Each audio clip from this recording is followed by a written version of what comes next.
السلام علیکم ورحمۃ اللہ وبرکاتہ۔ رب اشرح لی صدری ویسر لی امری واحلل عقدۃ من لسانی یفقہوا قولی۔ سورۃ آل عمران کی آیت نمبر 168، 169، 170، 171، 172، 173، 174 اور 175 کا ترجمہ اور تفسیر آیت نمبر 173 کی۔ اعوذ باللہ من الشیطان الرجیم، بسم اللہ الرحمن الرحیم۔ ترجمہ: یہ وہ لوگ ہیں جو اپنے شہید بھائیوں کے بارے میں بیٹھے بیٹھے یہ باتیں بناتے ہیں کہ اگر وہ ہماری بات مانتے تو قتل نہ ہوتے۔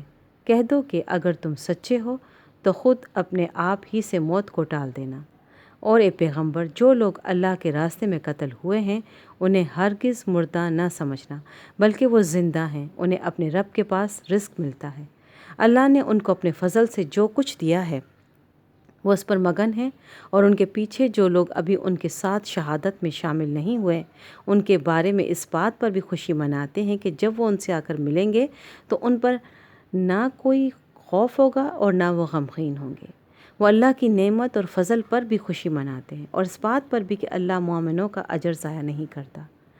وہ لوگ جنہوں نے زخم کھانے کے بعد بھی اللہ اور رسول کی پکار کا فرما برداری سے جواب دیا، ایسے نیک اور متقی لوگوں کے لیے زبردست اجر ہے۔ وہ لوگ جن سے کہنے والوں نے کہا تھا کہ یہ مکہ کے کافر لوگ تمہارے مقابلے کے لیے پھر سے جمع ہو گئے ہیں، لہٰذا ان سے ڈرتے رہنا، تو اس خبر نے ان کے ایمان میں اور اضافہ کر دیا، اور وہ بول اٹھے کہ ہمارے لیے اللہ کافی ہے اور وہ بہترین کارساز ہے۔ نتیجہ یہ کہ یہ لوگ اللہ کی نعمت اور فضل لے کر اس طرح واپس آئے کہ انہیں ذرا بھی گزند نہیں پہنچی، اور وہ اللہ کی خوشنودی کے تابع رہے، اور اللہ فضل عظیم کا مالک ہے۔ در حقیقت یہ تو شیطان ہے جو اپنے دوستوں سے ڈراتا ہے، لہذا اگر تم مومن ہو تو ان سے خوف نہ کھاؤ اور بس میرا خوف رکھو۔ تفسیر: جب کفار مکہ احد کی جنگ سے واپس چلے گئے تو راستے میں انہیں پچھتاوا ہوا کہ ہم جنگ میں غالب آ جانے کے باوجود خواہ مخواہ واپس آ گئے۔ اگر ہم کچھ اور زور لگاتے تو تمام مسلمانوں کا خاتمہ ہو سکتا تھا۔ اس خیال کی وجہ سے انہوں نے مدینہ منورہ کی طرف لوٹنے کا ارادہ کیا۔ دوسری طرف حضرت صلی اللہ علیہ وآلہ وسلم اللہم صلی علی محمد نے شاید ان کے ارادے سے باخبر ہو کر یا احد کے نقصان کی تلافی کے لیے جنگ احد کے اگلے دن سویرے صحابہ میں یہ اعلان فرمایا کہ ہم دشمن کے تعاقب میں جائیں گے، اور جو لوگ جنگ احد میں شریک تھے صرف وہ ہمارے ساتھ چلیں۔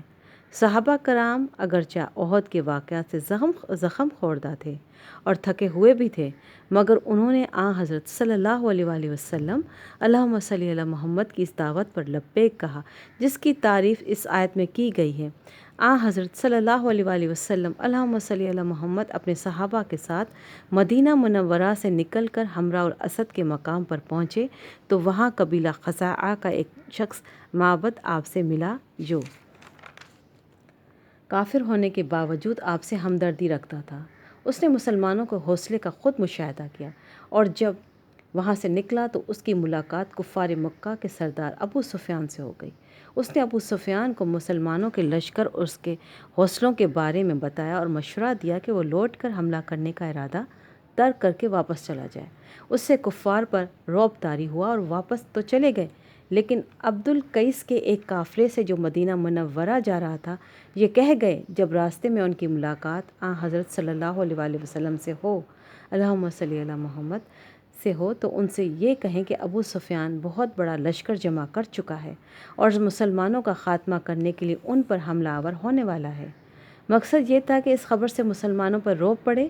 چنانچہ یہ لوگ جب حمراء الاسد پہنچ کر آپ صلی اللہ علیہ وآلہ وسلم سے ملے اللہم صلی علی محمد تو یہی بات کہی، لیکن صحابہ کرام نے اس سے مرعوب ہونے کے بجائے وہ جملہ کہا جو اس آیت میں تعریف کے ساتھ نقل کیا گیا ہے۔